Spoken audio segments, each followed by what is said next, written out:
it wasn't like I was aspiring to sort of go for some sort of shiny pop journey in my life whatsoever.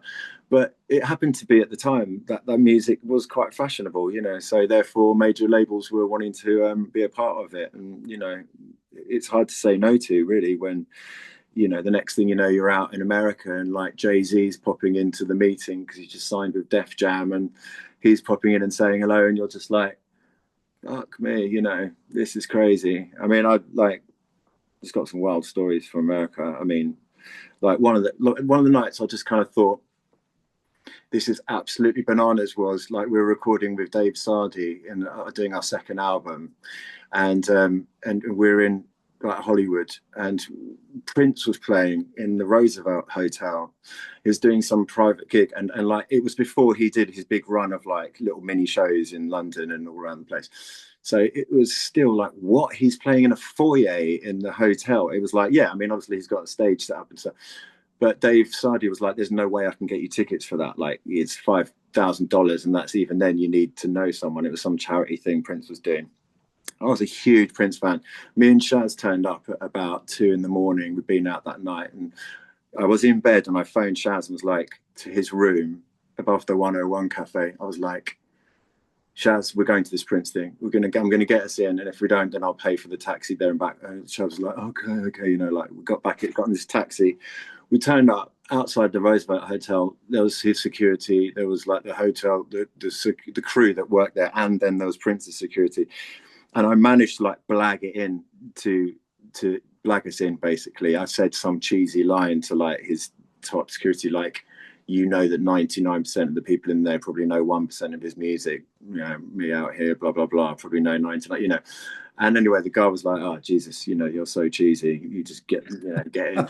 And we went in, and it was just like bananas because Prince was playing, and it was now about 2:30 in the morning. But he was doing his famous still playing thing. But a lot of people had gone home, so there's about 20 people just dispersed in this dance floor, like going crazy. And there was Prince and his band. There was no stage; it was all on the ground floor. So I was just like jaw dropped. But then anyway, he kind of finished his show and then was up on the balcony and was sort of like had his security and was sort of popping girls out of the crowd to go and join him at his like after party. We were ushered out the back. We were quite drunk by this point, me and Shaz, and we're in the queue, which I thought was a taxi queue. It turns out it was a valet queue.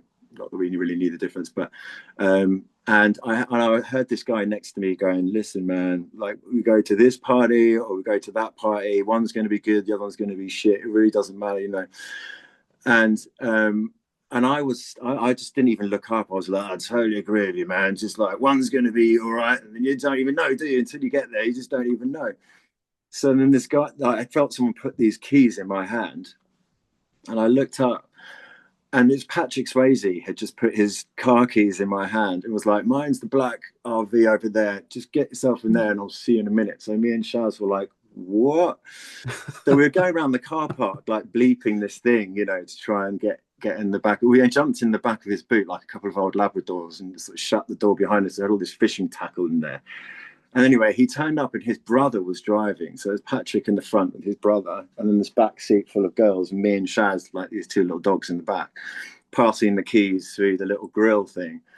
And we're driving up through the hills to this after party. Me and Shaz just couldn't quite believe it was all happening, you know. And so Patrick turned around to these girls in the back and was like, "So girls, how do you know?" Like these two British guys, and they were like, "Oh my God, they're not with us!" And it was like, "Get them out, get them out!" And anyway, no, he's like, "You guys seem cool. Like you guys in a band or something?" We're like, "Yeah, yeah, yeah." You know, he was like, "No, you can come with me." And it was really weird. We pulled over on this kind of side view that looked out over the whole of LA. And he opened up the boot and walked me and Shaz, like one arm over both of us, and walked us to the edge of this cliff. And I swear I thought like he was going to chuck us off the cliff or something really weird like that. And he basically said, he goes, "Can I share something with you?" He's like, "When I got my first real acting job, I came up here and I said, 'Hollywood, your ass is mine.'" Right. And he looked at me and Shaz, and we were like looking at each other in front of his chest, kind of going, "What the fuck?" And he was like, and when I got my real big acting job, I came up here and I said, "Holly," and he said, "LA, I've got you by the balls, man." And we were like, yeah.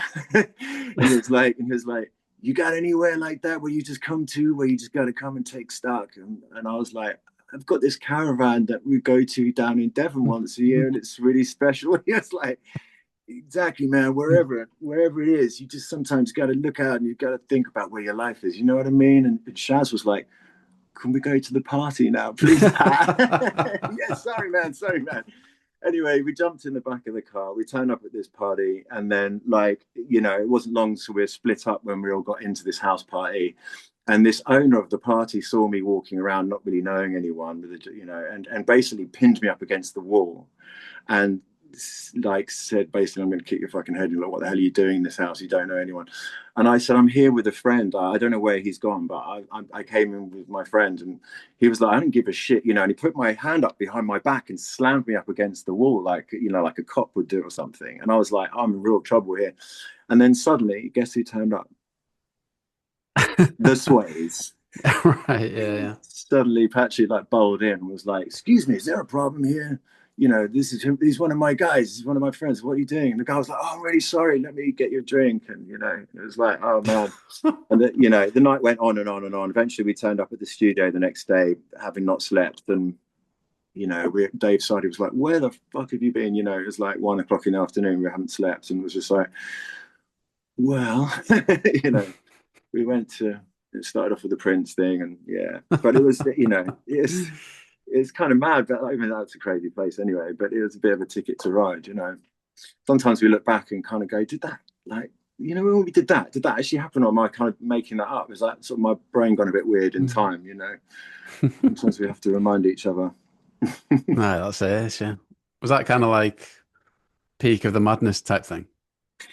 Yeah, yeah. I mean, like, I guess you kind of get invited to places, if you're considered to be talked about, and especially in Hollywood, if you're new in town. Like, we got invited to Scarlett Johansson's Leaving Do. She's going off to make an album somewhere, and it was like TV on the radio. We're in there. It was at the like Chateau Marmont or something like that. It was some fancy hotel, and we walked in and we were completely out of our depth because everyone was really famous and really cool. But by the end of the night, I drank loads of this mushroom tea, and it was just left with me and Shaz and Scarlett and Ryan Reynolds, and that was it, just the four of us.